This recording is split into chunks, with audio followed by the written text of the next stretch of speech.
It is December the 12th day of December, I beg your pardon. Good evening and a happy Jamhuri Day to you from wherever you are watching. My name is Michelle Ngele Obiambo. On the big story tonight, President Uhuru Kenyatta, in his address to the nation on the Jamhuri Day celebrations earlier today, spoke at length on what he called his unshakable resolve in the war against corruption. Kenyatta listed the many gains made by investigative agencies and the Office of the Director of Public Prosecutions recently, but also regretted that the judiciary was dampening the spirit of many Kenyans. The president observed that the courts were giving corruption suspects ridiculously low bail terms on matters touching on corruption. The head of state, while announcing a stern warning to people engaging in corruption, also called on all Kenyans to unite against the vice. He invited the public to report cases of graft to the media, yes, the media and civil society, to unmask the corrupt. It is Uhuru's first accolade to the media in a long time, having dismissed the dailies as mere meat wrappers. The president is on record chiding the media on focusing too much on corruption, saying such media reports scare away investors. The president has also severally condemned civil society organizations for speaking truth to power. On the big story tonight, we interrogated President Kenyatta's war on corruption and how past enemies are fast turning out to be reliable allies. I am calling once again for our judiciary to ensure that its procedures are not used to protect impunity. Kenyan spirits are dampened when we witness suspects released on ridiculously low bail terms, interference in legislative processes, and the use of the court process to delay justice. All arms of government must work together to ensure that our nation gets rid of this menace once and for all.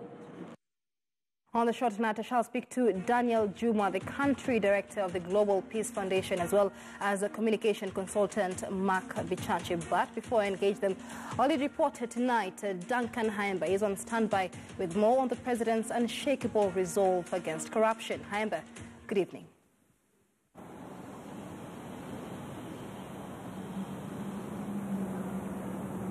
Haemba, if you can hear me, good evening. It is the first time in a long time the president is acknowledging the media as an important player in the fight against corruption. What else did he have to say?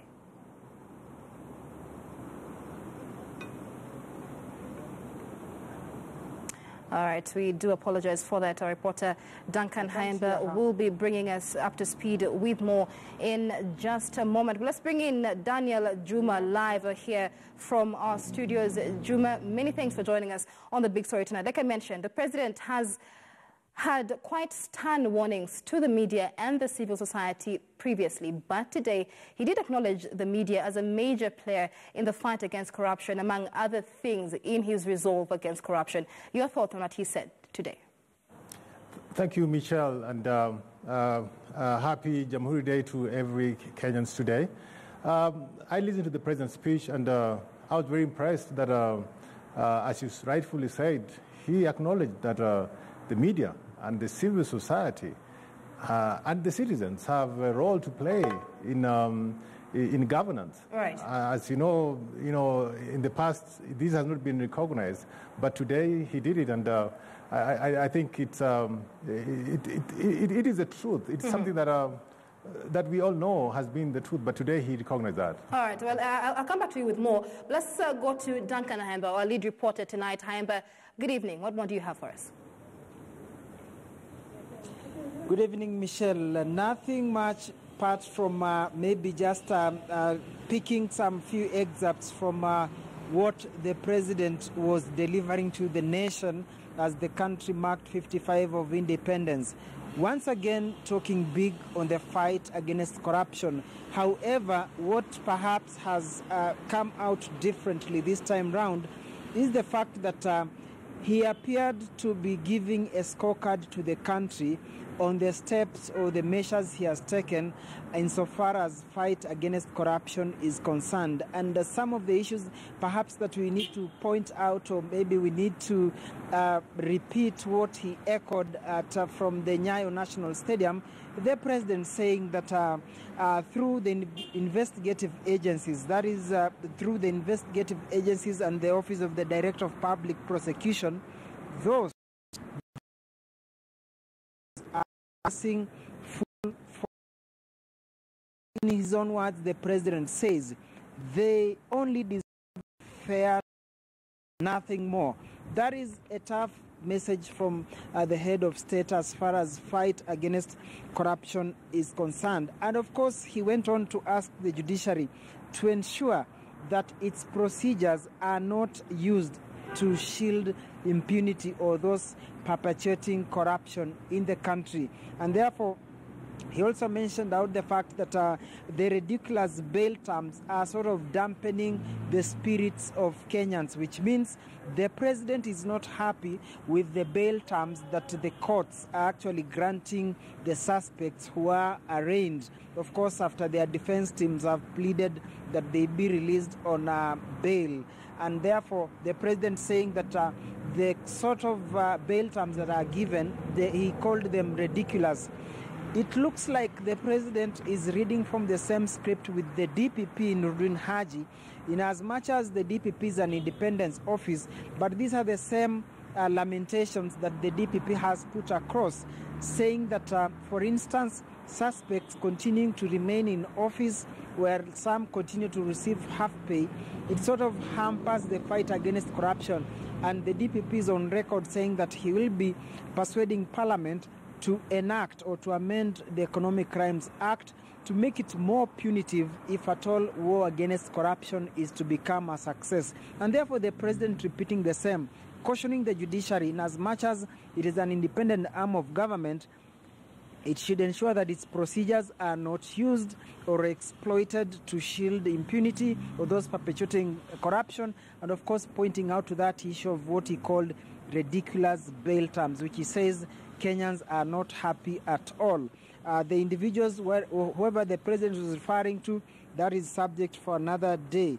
And also he has talked of those who engage, he warned those who engage in fraud and abuse of office, telling them that if they are listening keenly, they should know that they can run and they cannot hide. You remember that we've witnessed sort of interesting events for the past 2 weeks. One, the Director of Public Prosecutions has imported a lead prosecutor that will deal ostensibly with government officials and those ones in the judiciary who are facing various charges or charges of corruption, or perhaps that the government is narrowing in on, and therefore the bringing in of a lead counsel or a Queen's Counsel from the UK, that is Hawa Qureshi, to be the lead prosecutor from the Office of the Director of Public Prosecution. Clearly, that could be a pointer on the direction the government is taking. And that one happens while on Sunday, in an exclusive interview with KTN's Checkpoint, of course, the British envoy to Kenya, Nick Haley, said that the new Jersey Island is only awaiting Kenya to write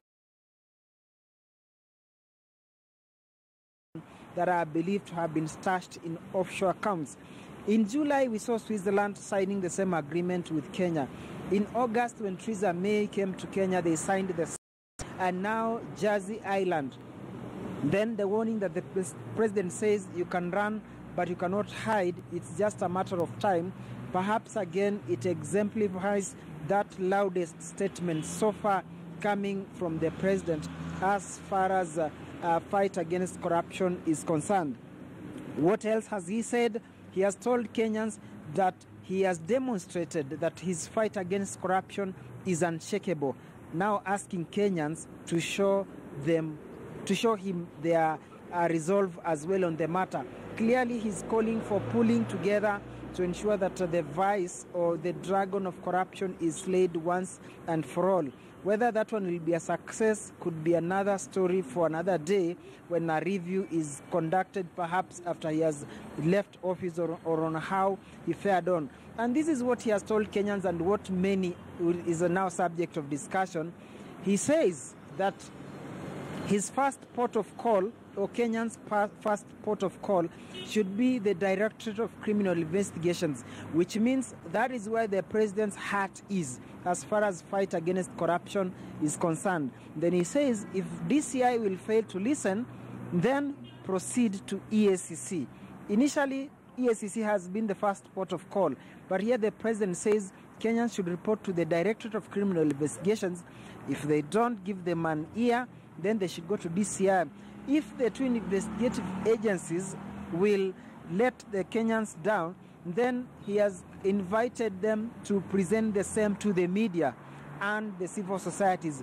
Now, these ones have not been the best of friends with the head of state, of course, having termed the media in the manner that anybody can say that he doesn't pay attention or pays little attention to the media. Of course, at some point, saying newspapers are for meat trapping and that purposes, and he never pays much attention. However, today he has said, if you have any information and you want to blow the whistle on the same as far as the fight of against corruption is concerned, I beg your pardon, then the investigative agencies don't act, please don't hesitate. Move to the media and the civil societies. These are two organizations that the president has had what we can quote literal regard or with regard to their mode of operation. Of course, they've not been best of friends with the president. However, this time round, he appears to be extending a handshake to the media and the civil societies as far as the fight against corruption is concerned. So we can say today the president has actually extended a handshake or an olive branch to the media and the civil societies that they've not been best of friends for the couple of years he's been in charge as the president. And then the climax of his address saying, in January, there will be a national dialogue. There will be a national conference on fight against corruption that he says will be organized by the religious sector, the civil societies, in which a major declaration or a national resolve will be made. And therefore, he says whatever will come out from that meeting early January or in January 2019, then it will, by and large, spell the direction the fight against corruption will be taking. But of course, the take-home, he has said, he has demonstrated to the country his unshakable resolve as far as fight against corruption is concerned. Michelle, over to you.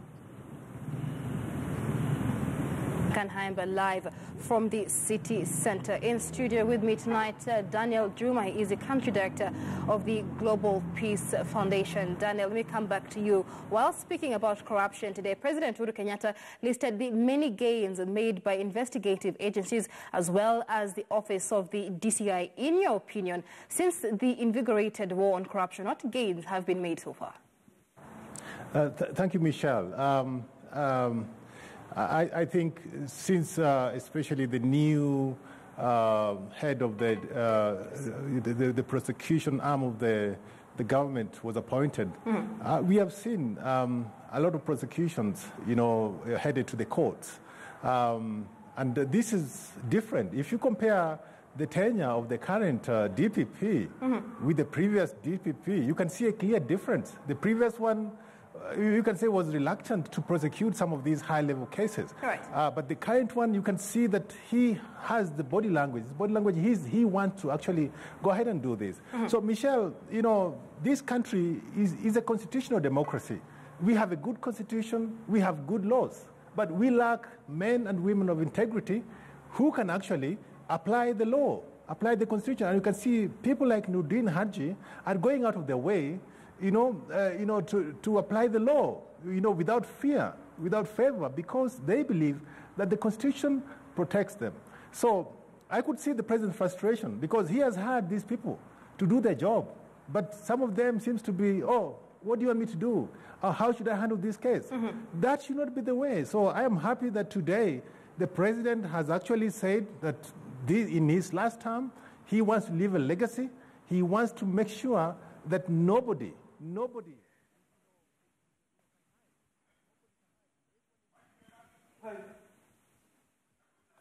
All right, we do apologize for that, Juma. We'll be getting back to you shortly. Let's bring in Mark Bichachi. He is a communication consultant. Mark, good to see you this evening. A lot of gains have been made in the war against corruption, at least according to President Uhuru Kenyatta. What gains have you seen this year? One of the things that Uhuru Kenyatta has done very well for this country is that he has made more arrests than any president in living history and in living memory. Right. And that has to go great credence to him. But there's a lot that needs to be done, and he elucidated this quite well in his speech. Number one, there needs to be a lot of public participation.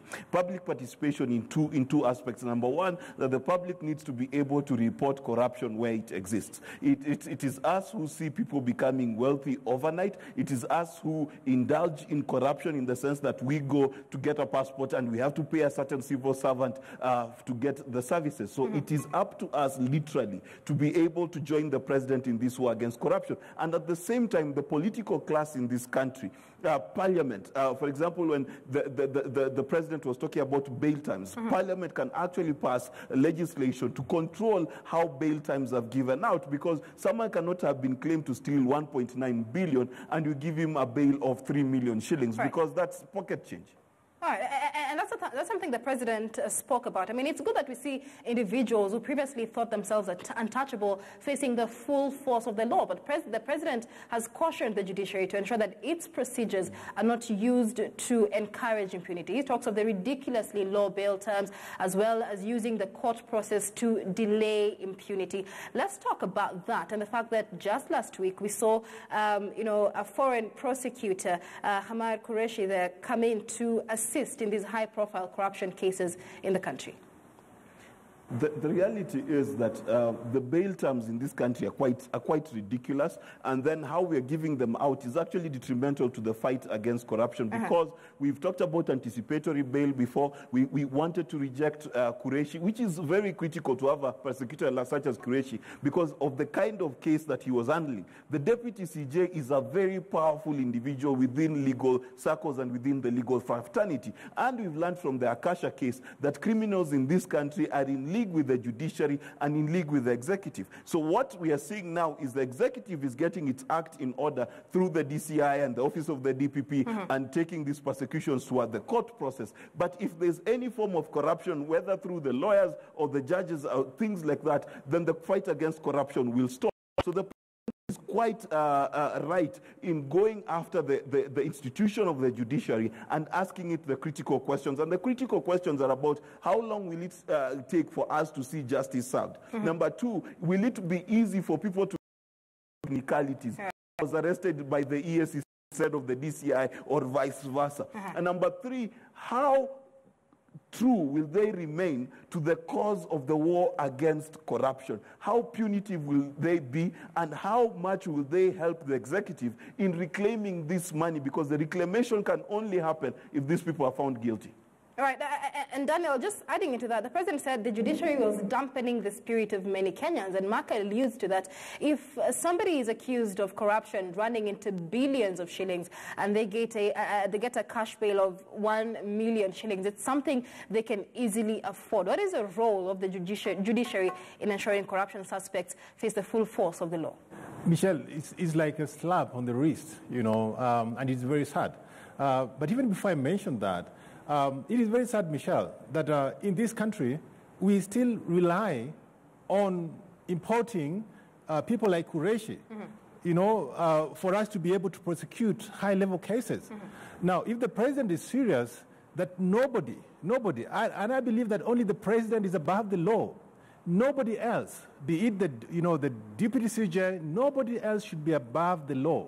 And the DPP should be able to prosecute anyone, and apart from the president, who has been found, to have issues with the law. So I think even with the Qureshi matter, I mean, it's okay if he's brought in to help the DPP, but I still believe that, if we align ourselves to the law, to the Constitution, we should be able to ensure that every person, and if you look at the president's speech today, there's something he said about empowering the police.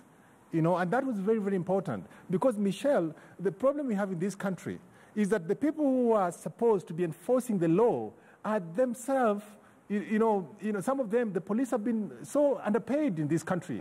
They're so underpaid that it is very easy for them to be corrupted by anybody. So we find that, for us to be able to have law enforcement officers who can actually arrest even a cabinet minister, we need to pay them well so that they're not corruptible. Right. Yes. And let's just, adding on to that, because I'm looking at a tweet here. One Wamboi says, on Jamhuri Day, President Uhuru Kenyatta will talk about corruption. The very next day, Kenyan media will say Uhuru talks tough on corruption. Few days later, another scandal emerges, and more days later, arrests. A week after that, bail releases. It's like showing Kenyans who stole what and why it was stolen, and the story ends there. Mark, you've been alluding to this. What more do we need to do in terms of strengthening the war against corruption? The war against corruption can be strengthened a number of ways. First and foremost, one of the things that the president needs to exercise as a matter of urgency is hiring and firing. It's a power he has, and he needs to begin to have political consequences for the politicians and the cabinet secretaries who sit in charge of organizations that have seen corruption happen. For example, the Ministry of Health most recently with NHIF, then the president should have taken action against the minister and basically shown people that even if you're not directly implicated in corruption, but you sit in charge of a corrupt system, then we will also kick you out. So he needs to do that. Number two, he needs to have the same principle as the Romans had when they had the idea of crossing the Rubicon. He should decide that since he's crossed the Rubicon, then he's totally going to war against corruption. So he needs to be able to show Kenyans that he's consistently biting at corruption, which he's been able to do. But he needs to be able to be seen also to be biting closer and closer and closer to himself. He needs to show Kenyans that there is no sacred cow, whether it is his cousin, his brother, his relatives. He needs to show this. He needs politicians who are around him, the politicians who Kenyans perceive to be corrupt, then he needs to show them that he is also going against them. Right. That is the only way he's going to win that fight of perception.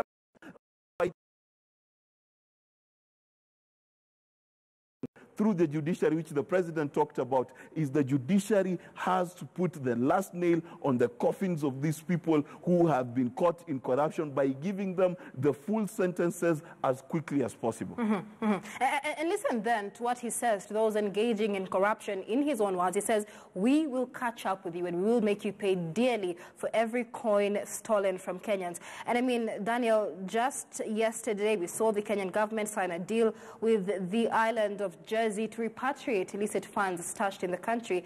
We have a similar deal with the UK, another one with Switzerland. How good are these deals towards achieving the end goal, which is really fighting corruption in the country? I think, Michelle, looking at that issue, the Jersey issue, we do not have to wait for the ministers to come from Jersey for us to sign these deals.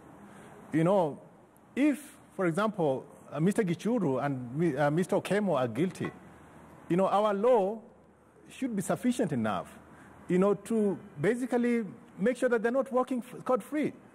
Right now, these gentlemen are still walking scot-free in this country. We don't need to sign bilateral agreement for us to extradite them. If they're guilty, they're guilty. We are living in the era of globalization. If they are guilty and if this money is out there and it's money that belongs to the Kenyan people, we don't need to sign laws, agreements. Let the judiciary, let whoever is in charge of arresting these gentlemen, arrest them, extradite them if necessary, or if not, let them be tried locally so that money is brought back to the country. So this is the sad situation we are talking about here. Right, that impunity is still, it looks like, these people are still too big, that someone fears them, that they cannot be arrested, that they can go to the judiciary and get some, get some law to be able to let them to still, walk scot-free. Right. I mean, and that deal with Jersey Island, the island of Jersey rather, was signed just yesterday. We're yet to see how the extradition process continues. The big story tonight is what President Uhuru Kenyatta calls his unshakable resolve on the war against corruption. We take a short break on the big story. Do stay with us. you.